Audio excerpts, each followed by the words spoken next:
Jujutsu Kaisen की दुनिया में फिलहाल बहुत कम ही ऐसे सॉर्सरर्स हैं जिन्हें स्पेशल ग्रेड माना जाता है और उनमें से एक है यूटा ओकुत्सु। यूटा एक ऐसा कैरेक्टर है जो कि काफी दिलचस्प है, इतना कि कई लोग उसे सतोरू गोजो के बाद सबसे ज्यादा ओपी कैरेक्टर मानते हैं। तो आज की वीडियो में हम यूटा के पूरी लाइफ पे डिस्कस करने वाले हैं। जो जुजुत्सु काइसेन 0 मूवी में दिखाया गया था उस पर थोड़ा बात करेंगे और मांगा से भी कुछ पॉइंट्स मैं आपको बताऊंगा। सो जाहिर सी बात है कि इस वीडियो में स्पॉयलर्स होने वाले हैं, तो उसका ध्यान रखना है। स्पॉइलर से कोई प्रॉब्लम नहीं है तभी इस वीडियो को देखना, और हाँ देख रहे हो तो अंत तक देखना, बहुत मजा आएगा। तो यूटा की कहानी जुजुत्सु काइसेन 0 मूवी से शुरू होती है, जहां यूटा एक हाई स्कूल स्टूडेंट था और वहां उसे काफी बुली किया जाता था। ऐसे ही एक बार बुलिंग के दौरान यूटा के अंदर रह रही कर्स्ड स्पिरिट रिका उससे बाहर निकल जाती है और जो भी यूटा को बुली कर रहे थे उन्हें बुरी तरह से चोट पहुंचाती है। अब ये जो इंसिडेंट था वो जुजुत्सु सोसाइटी के हायर अप्स तक पहुंच जाता है और वो लोग डिसाइड करते हैं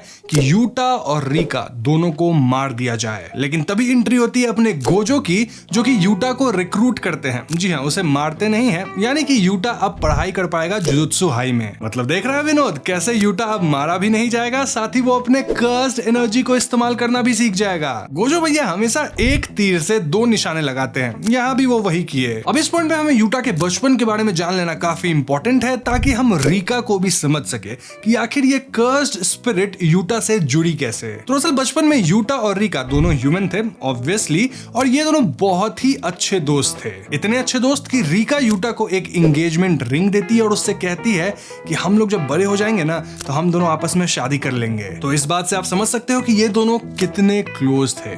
लेकिन विधि का विधान देखो, इसके कुछ ही समय बाद रिका की एक एक्सीडेंट में मौत हो जाती है और यहीं से जन्म होता है रिका के कर्स्ड स्पिरिट का, जो कि हमेशा यूटा के साथ रहती है और उसे हमेशा यूटा यूटा ऐसे कुछ बोल के पुकारती रहती है। रिका इस हद तक यूटा को प्रोटेक्ट करती है कि अगर यूटा खुद को भी मारना चाहे तो रिका ऐसा होने नहीं देगी। खैर, तो टोक्यो जुजुत्सु हाई आने के बाद यूटा कुछ फ्रेंड्स बनाता है, जो कि थे माकी, टोगे और पांडा। ये चारों फिलहाल फर्स्ट ईयर में रहते हैं और यूटा इन्हीं के साथ ट्रेन करना शुरू करता है। यूटा अपने पहले मिशन पे माकी के साथ जाता है, जहां एक बड़ा सा कर्स स्पिरिट इन दोनों को निगल जाता है। सिचुएशन ऐसी थी जहां माकी तो मरती ही, साथ ही इस कर्स स्पिरिट के अंदर एक और बच्चा था, वो भी मारा जाता, और हाँ यूटा भी निगला गया है तो वो भी मर सकता था। बेसिकली कहा जाए तो सभी लोग अंदर हेल्पलेस थे और यहाँ पहली बार यूटा कॉन्शियसली रिका को समन करता है, अपना वो रिंग पहन के जो कि रिका उसे बचपन में दी थी। तो इसके बाद रिका निकलती है एंड आप सब जानते हैं कि रिका स्पेशल ग्रेड कर्स स्पिरिट है, तो भैया इस वाले कर्स स्पिरिट को तो वो चीर फाड़ कर देती है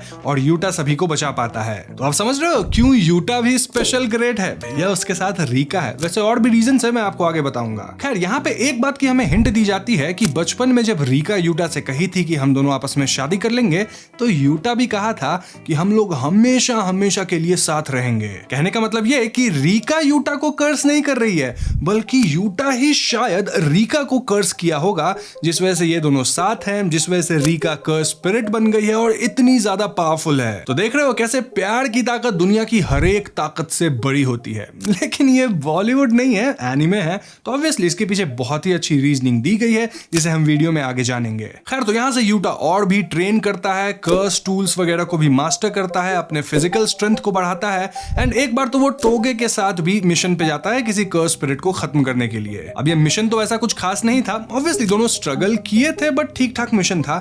लेकिन इस मिशन से हमें एक बहुत इंपॉर्टेंट बात पता चलती है। वो बात ये कि सुगुरु गेटो यूटा में इंटरेस्टेड था। यूटा नहीं कह सकते हैं, वो रिका में इंटरेस्टेड था, ताकि रिका को कंज्यूम करके उसके पावर को हार्नेस कर सके। भैया स्पेशल ग्रेड है रिका, उसका पावर मिल जाए तो गेटो ऐसे ही पावरफुल है, प्लस रिका का पावर समझ रहे हो, धूम मचा देगा वो। अब गेटो कौन है, क्या है, इस बारे में हम इस वाले वीडियो में ज्यादा बात नहीं करेंगे, उस पर एक अलग वीडियो आएगी।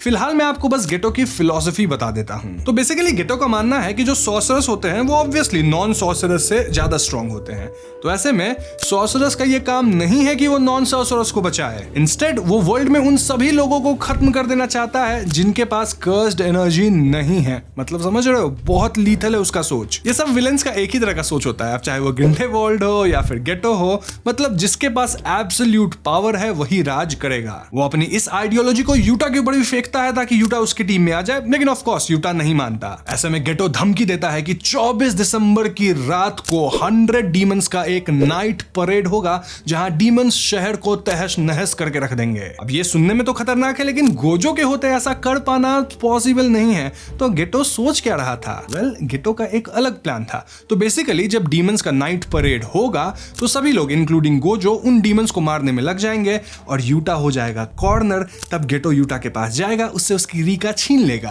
अब गेटो का जो प्लान था वो काफी अच्छा प्लान था, क्योंकि कहीं ना कहीं ऐसा ही होता है और वो यूटा और उसके दोस्तों को कॉर्नर कर भी लेता है। गेटो इनसे लड़ने लगता है, जिस लड़ाई में माकी, टोगे और पांडा तीनों बहुत ही ज्यादा हेविली इंजर्ड होते हैं। तो प्लान तो सही है, लेकिन इस प्लान में एक छोटी सी गलती थी। वो गलती ये कि गेटो को यूटा के पावर के बारे में अभी तक ठीक से पता नहीं था। तो फिर होना क्या था? वेल, यूटा फिर से रीका को मैनिफेस्ट करता है और ऐसा करते ही गेटो का 2 से 4 हो जाता है। क्या? पिछवाड़ा। इस लड़ाई में यूटा ना सिर्फ रीका को कंट्रोल कर पाता है, बल्कि वो रिवर्स्ड कर्स टेक्निक का भी इस्तेमाल करता है। जी हाँ, एक ऐसी टेक्निक जो कि गोजो भी अपने सेकेंड ईयर में इस्तेमाल किया था, वो भी जब तोजी से वो बहुत बुरी तरह से पिट गया था, ऑलमोस्ट मारा गया था। अब वो इंसिडेंट क्या हुआ था उस पर मैं ऑलरेडी एक वीडियो बना चुका हूं, उसका लिंक डिस्क्रिप्शन में छोड़ दूंगा, तो आप चाहे तो उस बारे में जान सकते हैं। वैसे डिस्क्रिप्शन में जा ही रहे हो तो भैया हमें डिस्कॉर्ड पे भी फॉलो कर लो, साथ ही इंस्टाग्राम पे भी फॉलो कर लो, क्योंकि डिस्कॉर्ड पे जब 2000 मेंबर्स होंगे तो हम वहां कुछ गिव अवे वगैरह करने वाले हैं, बहुत कुछ प्लान है।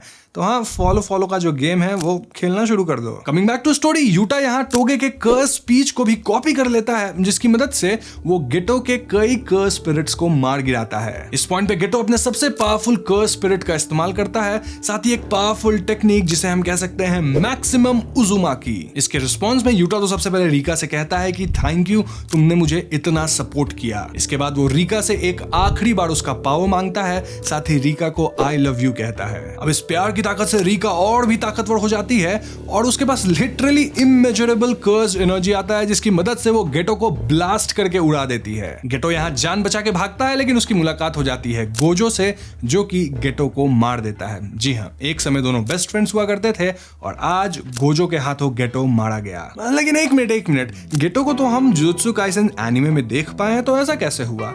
वेल, इसका मतलब समझने की कोशिश करो दया, वो गेटो नहीं है, कोई और है। कौन है मैं अभी नहीं बताएगा, कभी और। खैर, आगे में पता चलता है कि यूटा जो है वो मिचिजाने सुगुवारा का डिसेंडेंट है, साथ ही वो गोजो का डिस्टेंट रिलेटिव भी है। मतलब समझ रहे हो, वो भी एक ऐसी फैमिली से बिलोंग करता है इसमें कर्स एनर्जी भर भर के है। तो यूटा बहुत स्ट्रांग है, लिटरली ओपी है। तभी वो रीका को कर्स किया था, रीका उसे नहीं, क्योंकि यूटा के पास बहुत सारा कर्स्ड एनर्जी था और इसी वजह से रीका इतनी पावरफुल हुई थी।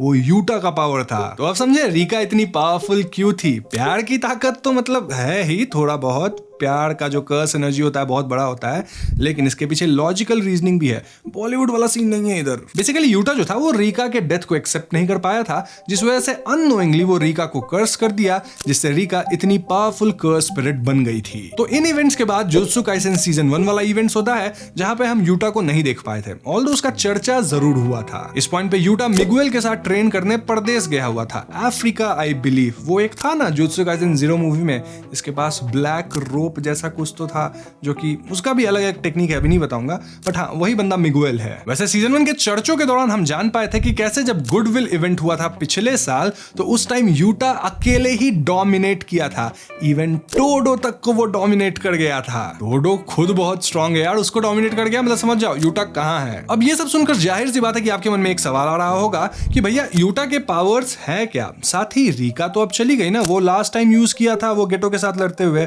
तो अब यूटा वापस से स्ट्रांग कैसे होता जा रहा है? वेल, जैसा कि मैंने आपको पहले ही बताया कि यूटा खुद एक ऐसी फैमिली से बिलोंग करता है जिसमें कर्स एनर्जी चली आ रही है, तो वो खुद बहुत ज्यादा स्ट्रांग है और उसके पास इमेजरेबल कर्स्ड एनर्जी है। अब एग्जांपल के तौर पे मैं बता दूं कि नाइट परेड वाला जो पूरा इंसिडेंट हुआ था, उसके 3 महीने बाद ही यूटा फिर से स्पेशल ग्रेड बन गया था अपने दम पे। अब जिन लोगों ने मांगा पढ़ रखा है उन्हें एक बात पता होगी। क्या बात? बताऊंगा अभी, लेकिन पहले स्पॉइलर वार्निंग दे देता हूं, क्योंकि यहां से हम थोड़ा सा मांगा में घुसने वाले हैं। तो हाँ, शिबुया इंसिडेंट आर्क के दौरान गोजो प्रिजन रिल्म में फंस गया था। फंस नहीं गया था, कैप्चर कर लिया गया था। तो उस टाइम गोजो कहता भी है कि ठीक है, मुझे तुम कर लिए कैप्चर, कोई बात नहीं, लेकिन बाहर तुम्हारा यूटा वेट कर रहा है कहीं ना कहीं, और वो भी बहुत पावरफुल है, तो तुम लोग की 2 से 4 कर देगा। क्या पिछवाड़ा? मतलब समझ रहे हो, गोजो के बाद कोई है तो वो है यूटा। अब यूटा के पावर्स की बात की जाए तो हम देख ही चुके हैं कि हाँ, उसके पास रिवर्स कर्स टेक्निक तो है ही, साथ ही उसके पास ब्लैक फ्लैश भी है। इसके अलावा यूटा दूसरे के टेक्निक्स को भी कॉपी कर पाता है, चाहे वो इनेट टेक्निक ही क्यों ना हो, जैसे कि कर्स स्पीच, शिकिगामी को समन करना या फिर स्काई मैनिपुलेशन इत्यादि। अब इससे ये मत समझना कि यूटा गोजो के 6 आइज को भी कॉपी कर सकता है, नहीं, उतना कॉपी नहीं कर पाएगा। प्लस एक लोड भी है कि भैया 6 आइज एक बार में एक ही यूजर के पास होता है, मतलब at the time in the world. तो हाँ, सब कुछ कॉपी नहीं कर सकता, लेकिन बहुत कुछ कॉपी कर सकता है, और ये एक बहुत बड़ी पावर है। अब एक्चुअल जो रीका की स्पिरिट थी वो तो चली गई, बट इसके बावजूद भी यूटा रिंग की मदद से रीका को मैनिफेस्ट कर पाता है। जी हाँ, उसके कर्स स्पिरिट को, जो कि डिफरेंट है एक्चुअल से। और रीका कितनी ओपी है ये तो मुझे बताने की जरूरत है ही नहीं। इस पॉइंट में हम ये भी कह सकते हैं कि यूटा की जो इनेट टेक्निक है वो रीका है, और अब तो यूटा को रीका पे पूरा कंट्रोल है, मतलब जो यूटा बोलता है वही रीका करती है। यहाँ यूटा किसी से लड़ रहा होगा, रीका कहीं और जाके किसी से लड़ रही होगी, तो अच्छा मतलब बहुत मजेदार टेक्निक है ये। इसके अलावा यूटा के पास वेपन मास्टरी, बहुत ही अच्छा फिजिकल फॉर्म, देन इमेजरेबल कर्स एनर्जी, इंड्योरेंस, ये सब तो है ही। अब मैं आपको बता दूं कि यूटा यहाँ डोमेन एक्सपेंशन का भी इस्तेमाल कर सकता है, ऑल्दो इसके बारे में मुझे ज्यादा पता नहीं, क्योंकि जब वो इसका इस्तेमाल किया था तो कुछ दिक्कतें आई थी, थोड़ा कॉम्प्लिकेटेड चीज है, बट हाँ, वो कर सकता है, ये अंडरलाइन पॉइंट है। और इसके साथ ऐसा भी कहा जाता है कि रीका के पास कई और टेक्निक्स हैं जो कि अब तक रिवील नहीं करी गई है, तो जैसे जैसे हम मांगा में आगे बढ़ेंगे वो सब भी हमें बताया जाएगा। यानी कि यूटा के जो सारे पावर्स है वो अब तक हमें रिवील करे ही नहीं गए हैं। अब जब मांगा की बात हो ही रही है तो मैं आपको बता दूं कि यूटा इटाडोरी से भी भिड़ा था। हाँ, ये हुआ था शिबुया इंसिडेंट आर्क के बाद, जिसमें इटाडोरी को कैप्चर करना था, उस आर्क का नाम मैं भूल रहा हूं, बट हाँ, वहां पे इन दोनों की लड़ाई हुई थी। इस लड़ाई में यूटा यूजी इटाडोरी को पेल दिया था। हाँ, वो अलग बात है कि ये लड़ाई काइंड ऑफ एक शो था यूटा द्वारा, क्योंकि कुछ और कॉम्प्लिकेशंस थी, कुछ रीजंस थी। यूटा को उसको मारना था, बट बताना नहीं था कि नहीं, मैं मारना नहीं चाहता, क्योंकि उसको गोजो से बताया गया था। कॉम्प्लिकेटेड है यार, कभी आर्क एक्सप्लेन करेंगे तो अच्छे से बताएंगे। बट अगेन, अंडरलाइंग पॉइंट यहाँ ये है कि यूटा सीरियसली नहीं लड़ रहा था, फिर भी यूजी को पेल गया। यूजी लड़ रहा था सीरियसली। बेसिकली मैं यहाँ ये प्रूव करना चाहता हूँ कि जो लोग बोलते हैं कि गोजो के बाद यूटा ही है, तो कहीं ना कहीं वो लोग गलत नहीं बोल रहे। यूटा एक्चुअली में है उतना पावरफुल। एक बार मैंने पोल रखा था अपने चैनल पे, जिसमें पूछा था यूजी और यूटा, तो ऑब्वियसली जो लोग एनीमे देखे हैं वो लोग यूजी को वोट किए थे, लेकिन इतना गलत कैसे हो सकते हो तुम? यूटा ओपी है, ज्यादा मेन कैरेक्टर मेरे को यूटा लगता है। तो इस वीडियो में मेरे पास यूटा को लेके इतनी ही इन्फॉर्मेशन थी जो कि मैंने आपको दे दिया है। अब जेजेके में कई आर्क्स है, जैसे शिबुया आर्क है, फिर उसके बाद भी 2-3 आर्क आए हैं, देन कलिंग गेम्स है, उन सबको हम लोग एक एक करके एक्सप्लेन करेंगे। इनफैक्ट मैं आपको बता दूं कि ये जो महीना होने वाला है इसको हम लोग जेजेके मंथ कहेंगे। जी हाँ, जुलाई होगा जेजेके मंथ, जिसमें इतने वीडियो डालूंगा जेजेके पे कि किसी ने सोची ना होगी। वैसे हाँ, शायद 6 जुलाई को आ रहा है इसका सीजन 2, तो उससे पहले मैं एक सीजन 1 का रिकैप भी लेके आऊंगा अपने चैनल पे। तो वो सारी वीडियोस को मिस करना नहीं चाहते तो क्या करना होगा? चैनल को सब्सक्राइब, तभी तो नोटिफिकेशन मिलेगी कि भैया आ गई है वीडियो। साथ ही इस वीडियो पे कम से कम 20 के लाइक्स पूरा कर दो आप लोग, ठीक है ना? पिछले वीडियो पे अभी तक नहीं किए हो यार, या कर दिए पता नहीं, जब अब मैं रिकॉर्ड कर रहा हूं उस टाइम तो नहीं हुआ है, अब हो गया हो तो पता नहीं। मतलब इतना लाइक और शेयर होना चाहिए दबा दबा के कि YouTube का एल्गोरिथम जो है ना वो हिल जाए, और YouTube इतना प्रमोट करे वीडियो को कि इस वीडियो पे 200-300 मिलियन व्यूज आ जाए। आई नो ज्यादा मैं बोल रहा हूँ, पागल हो चुका हूँ मैं थोड़ा सा, मतलब फिर भी कर दो, समझो मेरी भावनाओं को। 200 मिलियन नहीं तो कम से कम 200K व्यूज तो बनता है यार। वो कैसे होगा? लाइक शेयर करके। इतना भीख मांग रहा हूँ। अब चैनल पे नहीं हो तो हमें सब्सक्राइब जरूर कर देना, बहुत कुछ आने वाला है। इसी के साथ मिलते हैं अपनी अगली वीडियो में। Peace out.